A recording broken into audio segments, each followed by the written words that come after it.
Hello students, तो चलिए start करते हैं आज case study questions of chapter polynomials.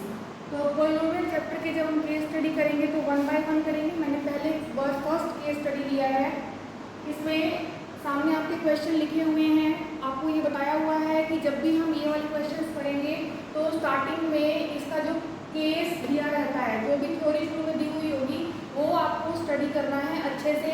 उसको रीड करने के बाद ही आप क्वेश्चंस के आंसर्स देंगे। तो पहले हम केस स्टडी करते हैं। देखिए क्या दिया है, below picture are few natural examples of parabolic shape which is represented by a quadratic polynomial. इसमें कुछ शेप दी हुई हैं, उन शेप्स की को अगर हम देखते हैं तो वो पैराबोलिक शेप आती हैं। जैसे हम क्वाड्रेटिक पॉलिनोमियल डिस्कस करते हैं तो क्वाड्रेटिक पॉलिनोमियल में जो शेप बनेगी वो पैराबोला शेप बनती है। Parabolic arc is an arc in the shape of parabola. जो आर्क है वो पैराबोला शेप की है। इन स्ट्रक्चर, जो आपकी ये स्ट्रक्चर दी हुई है, their curve represents an efficient method of load and so can be found in bridges and architecture in a variety of forms। तो क्वेश्चन में क्या कहा है, बेसिकली इसमें जो दिया हुआ है क्या कह रहे हैं वो कि जो ब्रिजेज वगैरह बनते हैं या आर्किटेक्चर में कुछ भी बनाते हैं वहाँ पर, तो उसमें जो शेप होती है वो पैराबोला शेप होती है। पैराबोला शेप में क्या है कि जो ब्रिजेज होंगे वो लोड को अच्छे तरीके से हैंडल कर पाते हैं, तो उसकी शेप कैसी रखते हैं, वो पैराबोलिक शेप। अब होती क्या है पैराबोलिक शेप, देखिए पैराबोलिक शेप में इस तरीके से आपने देखा है, अगर हम बॉल को भी फेंकते हैं, बॉल को हम यहाँ से थ्रो करें अगर, तो जो वो शेप लेगा जिस तरीके से ऊपर, अगर हमने ऊपर की तरफ थ्रो किया तो क्या देखेंगे आप, एक मैक्सिमम हाइट तक रीच करने के बाद, यहाँ से हमने थ्रो किया, एक मैक्सिमम हाइट अटेन करने के बाद वो वापिस से गिरना शुरू हो जाएगा। तो जो शेप वो लेती है बॉल, वो शेप क्या कहलाएगी, पैराबोलिक शेप। इस शेप को बोलते हैं पैराबोलिक शेप। अब पैराबोला इस तरीके से बना हुआ है, आपके जो एग्जाम्पल दिया है इसमें स्टार्टिंग में, या शेप हमारी पैराबोला ऐसे हो गई, या ये तो नीचे की तरफ टूट रहा है, एक पैराबोला हमने ऐसे बना दिया, ये शेप हमारी इस तरीके से आ रही है। तो इसमें भी हमें देखना पड़ता है कि अगर ये वाला है पैराबोला या ये वाला पैराबोला है, अगर ऊपर की तरफ पैराबोला खुल रहा है तो इसका मतलब है उस केस में a ग्रेटर देन 0 होगा। ये आप याद रखेंगे कि पैराबोला में अगर ये ऊपर की तरफ ओपन है तो इसमें a ग्रेटर देन 0 होगा, और अगर पैराबोला नीचे की तरफ ओपन है तो उसमें a लेस देन 0 होगा। इससे रिलेटेड भी क्वेश्चन आ जाता है। तो अब यहाँ देखिए पहला क्वेश्चन क्या है। फर्स्ट क्वेश्चन में, in the standard form of a quadratic polynomial, कोई भी क्वाड्रेटिक पॉलिनोमियल है स्टैंडर्ड फॉर्म, वो क्या है, ax² + bx + c, a b and c r, उसमें a b c क्या होंगे हमें ये बताना है। इसमें फर्स्ट ऑप्शन दिया है all are real numbers, second दिया है all are rational numbers, third है a is a non zero real number. देखो ये बोला है a is a non zero real number. क्यों, अगर मान लो a 0 हो जाता है, हम इसको अगर 0 कहेंगे, अगर हमें ये कह दिया कि ये 0 × x², तो ये तो बात क्या हो गई, यहाँ से ये 0 हो जाएगा, 0 × x² करोगे ये 0 हो जाएगा। तो ये अगर ये टर्म खत्म हो गई तो हमारे पास क्या बचेगा, bx + c, तो ये तो क्वाड्रेटिक ही नहीं रहेगा। अगर इसमें हम a को 0 ले लेंगे तो ये क्वाड्रेटिक ही नहीं रहेगा। तो इसका मतलब क्या है, a is a non zero real number, ये बात हो गई, and b and c are any real number. तो हमारे पास ऑप्शन कौन सा ट्रू हो जाता है, सी ऑप्शन। इसका ऑप्शन है ऑप्शन सी।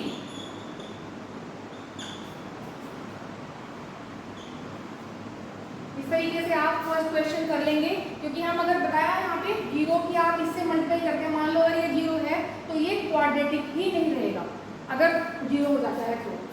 सेकंड क्वेश्चन देखिए, the roots of quadratic polynomial are equal. अगर क्वाड्रेटिक पॉलिनोमियल के रूट्स इक्वल हो जाएं, where the discriminant d is equal to b² - 4ac, then, तो क्या कंडीशन सही होगी, ये आपने पढ़ी हुई है कंडीशन, जो भी इक्वल के लिए है तो वो कंडीशन होती है हमारी d इज इक्वल टू 0। इसको आप ध्यान रखेंगे, तो इसका आंसर हो जाएगा ऑप्शन डी।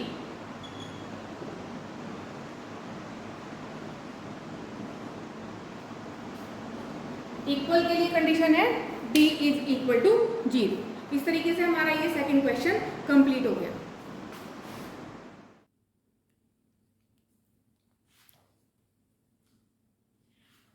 चलिए स्टार्ट करते हैं क्वेश्चन नंबर 3। क्वेश्चन नंबर 3 में देखिए क्या दिया है, alpha and 1 by alpha are the zeros of quadratic polynomial this. ये क्वाड्रेटिक पोलिनोमियल हमें दिया है और हमें k की वैल्यू फाइंड आउट करनी है। आपको अल्फा एंड 1 बाई अल्फा दो जीरोज दिए हुए हैं, तो हमें पता है कि जब हम इसका प्रोडक्ट निकालते हैं तो क्या होता है, c अपॉन a। प्रोडक्ट किसके इक्वल होता है, c अपॉन a, और c की वैल्यू आपको पता है, यहाँ से a कितना है 2, b कितना है -1, a x स्क्वायर का कोएफिशिएंट, b x का coefficient and c is constant term that is 8k। तो अल्फा इंटू 1 बाई अल्फा क्या हो जाएगा, c अपॉन a। अब c की वैल्यू कितनी है 8k और a की वैल्यू 2, तो ये हो जाएगा 8k upon 2। Alpha alpha cancel out, तो यहाँ से इसको इधर लेके जाएंगे 2 बन जा 2, तो ये 2 आ गया। k की वैल्यू निकालनी है आपको, तो 2 अपॉन 8 हो गया ये, तो यहाँ से k की वैल्यू क्या आ गई, k इज इक्वल टू 1/4। तो यहाँ ऑप्शन देखिए, ऑप्शन बी, तो option B is correct, this is the answer. इस तरह से क्वेश्चन नंबर 3 कंप्लीट हो गया। क्वेश्चन नंबर 4 देखिए, the graph of x square plus 1 equal to 0। इसका जो ग्राफ होगा, अब इनमें से कौन सा ऑप्शन करेक्ट है। देखिए intersect x axis at two distinct point, x axis की बात कर रहा है कि ये दो डिस्टिंक्ट पॉइंट पे इंटरसेक्ट करेगा। यहाँ touches x axis at a point, कि x एक्सिस को एक पॉइंट पे टच करेगा। थर्ड में कि ना तो टच कर रहा है ये और ना इसको इंटरसेक्ट कर रहा है x एक्सिस को। फोर्थ है आइदर टचेज और इंटरसेक्ट x एक्सिस। अब देखिए इसमें हम इसको किस तरीके से करेंगे, ग्राफ दिया हुआ है x square plus 1 equal to 0। हम कर रहे हैं क्वेश्चन 4 के लिए x square plus 1 equal to 0, तो हम क्या करते हैं, इसमें पहले d निकालते हैं। d निकालोगे, अब यहाँ से पता चल रहा है a की वैल्यू कितनी है 1, b की वैल्यू कितनी है 0, है ही नहीं इसमें x, तो इसका मतलब b 0 हो गया। और c की वैल्यू कितनी हो जाएगी, c की वैल्यू है 1, तो यहाँ से आप d निकालोगे। अब d कितना आया, b स्क्वायर माइनस 4ac। अब b की वैल्यू रखो 0 का स्क्वायर -4, a की वैल्यू 1 और c की वैल्यू 1, तो यहाँ से हमारे पास नेगेटिव में वैल्यू आ गई। d की वैल्यू कितनी आई -4, तो -4 क्या है, विच इज लेस देन 0। अब अगर हमारा ये केस होता है कि d लेस देन 0, तो हमें पता है रूट कैसे होंगे, no real root, no real root. अब जब रूट ही रियल नहीं है, इसका मतलब क्या है, ना तो वो x एक्सिस को टच कर रहा है, ना वो इसको इंटरसेक्ट कर रहा है, क्योंकि इंटरसेक्ट करता है तो उसके ऊपर रूट आएंगे एक्सिस के ऊपर। तो यहाँ से ऑप्शन कौन सा करेक्ट हो जाएगा, ऑप्शन सी। इसको हम एक मेथड से और कर सकते हैं, मैं वो भी बता देती हूँ। देखो यहाँ से x एक्सिस की बात कर रहा है कि neither touches nor intersect x axis. यहाँ दिया है हमें graph of x square plus 1 equal to 0, तो आप क्या करो, इसमें y लिखा हमने, y is equal to x square plus 1, ये हमें दिया हुआ है। तो अब क्या करते हैं, हम इसमें वैल्यू ले लेते हैं। आपने x की वैल्यू अगर 0 ली, x की वैल्यू 0 है अगर, तो यहाँ से y की वैल्यू कितनी हो जाएगी, x की वैल्यू 0 रखोगे, 0 का स्क्वायर 0 हो गया, तो y की वैल्यू कितनी आ जाती है यहाँ से 1। अब अगर आप x की वैल्यू 1 रखते हो, जैसे आप x y की टेबल बनाते थे, सेम मेथड से कर रहे हैं। x की वैल्यू 1 रखी हमने, 1 का स्क्वायर प्लस 1 तो कितना हो जाएगा 2, तो y की वैल्यू आ गई 2।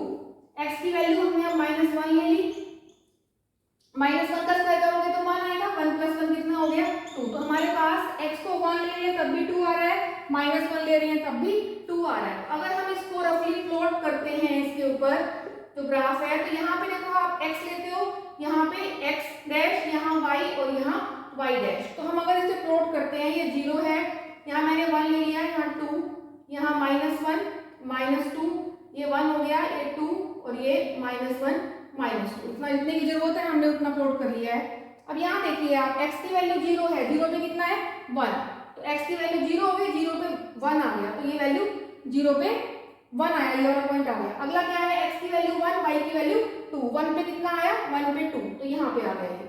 अगला लेंगे -1 पे कितना आ रहा है 2, तो -1 पे हमने लिया -1 पे 2 आ गया।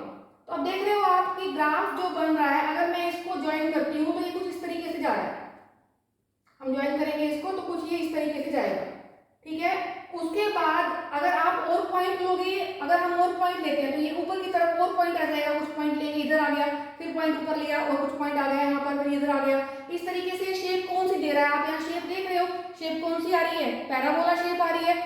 पैराबोला शेप में आपको पता है, मैंने अभी पिछले क्वेश्चन में बताया है कि अगर a ग्रेटर देन 0 है, a ग्रेटर देन 0 है तो हमारा पैराबोला ऊपर से ओपन होगा।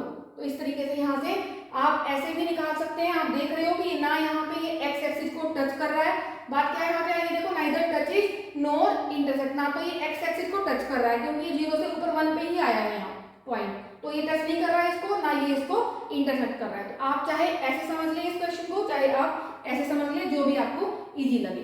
तो इस तरीके से हमारा क्वेश्चन नंबर 4 भी कंप्लीट हो गया। ये हमारा आया है ऑप्शन सी, तो इसका option C is correct answer. इस तरीके से आप ये 4th क्वेश्चन कर लेंगे।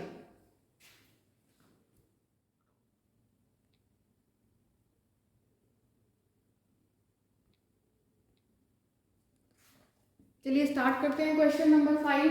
क्वेश्चन नंबर 5 में देखिए क्या दिया हुआ है, if the sum of the roots is -p, sum of root is -p and product of the roots is -1/p, then the quadratic polynomial is. आपको क्वाड्रेटिक पॉलिनोमियल बनाना है, तो इसके लिए आपको पता है कि क्या कैसे लिखते हैं हम, k × x² - sx + p, ये आपको पता है, इससे हम क्वाड्रेटिक पॉलिनोमियल लिखते हैं। अब यहाँ पे सम दिया हुआ है, s सम के लिए है, तो सम कितना दिया हुआ है देखो -p, और प्रोडक्ट कितना दिया हुआ है, प्रोडक्ट है, मैं पूरा लिख देती हूँ क्योंकि कहीं p से आपको कंफ्यूजन ना हो, तो ये प्रोडक्ट है, product is equal to -1/p, इसको भी नाम पूरा दे देते हैं सम, ठीक है। तो यहाँ से क्या आया देखिए आपके पास k × x² - सम कितना है -p, तो ये आ गया -p × x plus p, product कितना है, प्रोडक्ट है -1/p। इससे आप कंफ्यूजन मत करना कि यहाँ प्रोडक्ट है, यहाँ p है, प्रोडक्ट के लिए लिख रहे हैं -1/p, तो ये प्रोडक्ट के लिए है, तो प्रोडक्ट कितना दिया हुआ है -1/p, हमने इस प्रोडक्ट के प्लेस पे -1/p लिखा है क्योंकि ये हमें दिया हुआ है। तो यहाँ से क्या आ गया, k × x² - plus px - 1/p, तो आपके पास आता है देखो k × x² + px - 1/p, option C is correct. इसके लिए अगर आपको ये याद होगा तभी आप लिख पाएंगे। देखिए जो ये क्वेश्चन है केस स्टडी में यहाँ दिए हुए हैं, हो सकता है कि आपका इसमें से कोई क्वेश्चन एमसीक्यू में आ जाए, केस स्टडी में आ जाए, एमसीक्यू में आ जाए, या किसी भी क्वेश्चन की फॉर्म में आ जाए, तो आपको क्वेश्चन सारे प्रैक्टिस करने हैं। किसी भी फॉर्म में आ सकते हैं, केस स्टडी की फॉर्म में भी आ सकते हैं, और एमसीक्यू में भी, और क्वेश्चन फॉर्म में भी। इस तरह से आपका ये केस स्टडी 1 हो गया है।